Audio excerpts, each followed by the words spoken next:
حب الأنام। হাত পায়ে অথবা বুকে যদি অতিরিক্ত লোম হয় অনেক সময় অনেকে কাটে, এগুলা কাটা বা রিমুভ করা জায়েজ আছে কিনা? এর উত্তর হলো যে মানুষের শরীরে যত লোম আছে সেগুলো 3 প্রকার। কয় প্রকার? 3 প্রকার। কিছু আছে যেগুলো রাখতে হবে, রাখার নির্দেশ করেছে, যেমন মহিলারা চুল রাখবে, কখনো চাচবে না।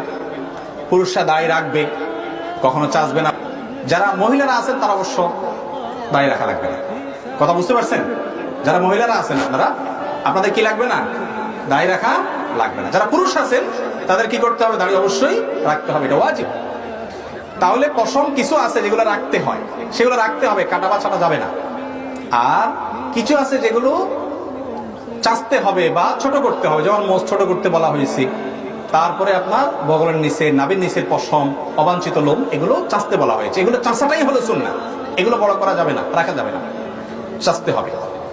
আর 3 নম্বর হলো কিছুর ব্যাপারে শরীয়ত চাচার কথা বলে নাই, রাখার কথা বলে নাই, যেমন বুকের পশম, কানের পশম, হাতের পশম, পায়ের পশম, রানের পশম, পেটের পিঠের পশম। এই পশমগুলোর ব্যাপারে ইসলামের বিধানটা কি? এর উত্তর হলো, যেহেতু শরীয়ত রাখার নির্দেশও করে নাই, আবার চাচতেও নির্দেশ করে নাই, এই জন্য কোনো মানুষ যদি অসুবিধা ফিল করে, অনেকের অনেক বেশি থাকে, খুব ডিস্টার্বিং হয়, তাহলে সে যদি কাটে ছাটে কোনো অসুবিধা নাই। তবে যদি আল্লাহর সৃষ্টিতে পরিবর্তনের পর্যায়ে নিয়ে যাওয়ার অপচেষ্টা করে কোনোভাবে, তাহলে সেটা কিন্তু কোন আয়াত আলোকে নিষিদ্ধ। বাকি এমনিতে সেটা কাটলে অসুবিধা নেই।